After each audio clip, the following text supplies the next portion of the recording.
I'm thinking about this a lot. And I was reading Philippians chapter 1, and you know the story, verse 15, some to be sure are preaching Christ even from envy and strife, but some do it from goodwill. The latter do it out of love, knowing that I'm appointed. The former proclaim Christ out of selfish ambition, thinking that to cause me distress in my imprisonment. Now, I want you to imagine, you are in prison because you've been preaching the gospel and have been so successful. And while you're in prison, not some nasty pagan, unchristian, atheist, communist, Roman emperor type person is persecuting you, but some of your Christian quote-unquote friends are out there turning people against you, Paul says they're doing it on purpose to cause me misery while I'm in prison. Now that's some pretty serious circumstances, right? And it'd be fun to really flesh it out and try to get the feeling of that, but wow, talk about a big ouch. You're in prison and your Christian friends are out there intentionally turning people against you so that you'll be more miserable in prison.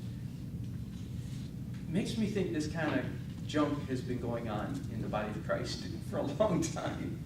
And some of you, if you've never been in church very long, then you might not know that kind of thing goes on in church, but it does. And Paul's response, though, look at verse 18. So what? My translation says, what then?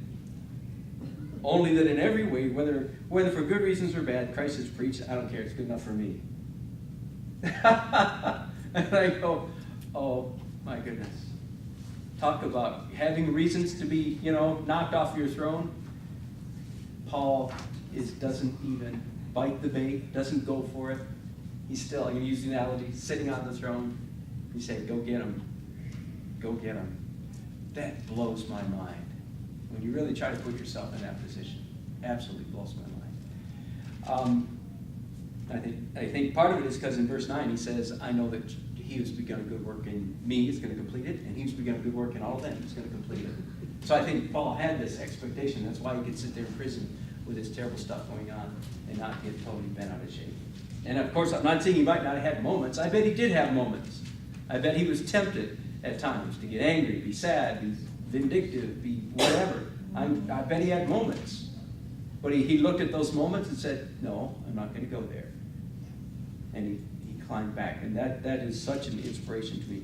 Well, I want to talk just very briefly, again, sort of practical. I really wish Nancy were here this morning because when I get into this stuff, I feel she's better at it than I am. I'm again, have been made keenly aware that, or Steve Jones were here. I like it when he's here because he's so good at this kind of stuff. I can imagine some of you know Steve. He's a very gifted counselor, I believe, and a very bright guy.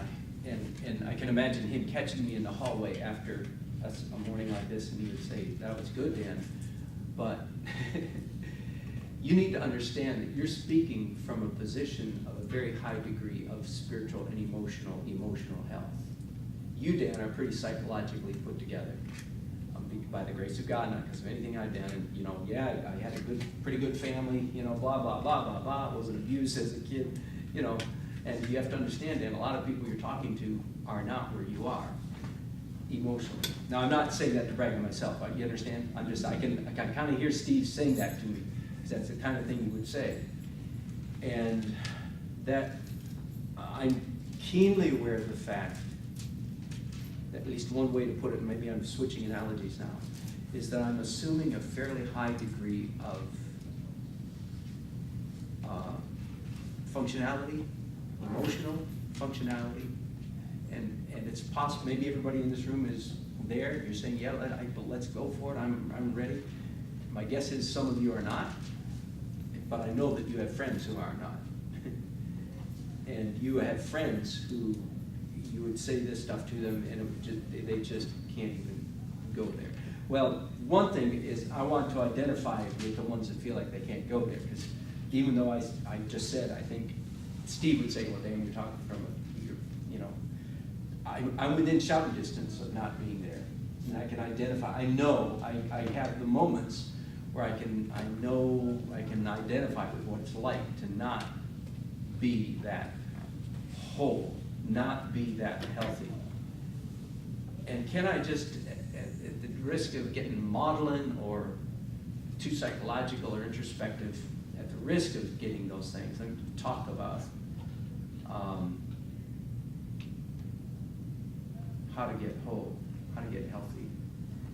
And I'm not going to get real deep or real far, I don't think. Well, maybe deep, I hope, but not complicated. A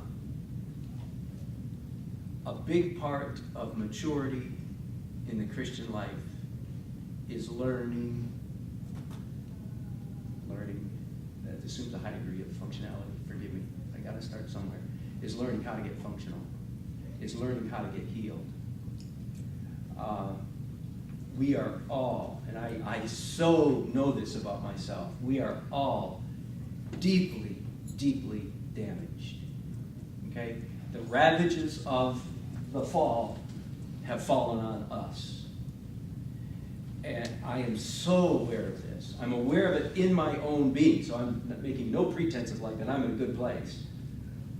By the grace of God I am, but only by the grace of God at the right times.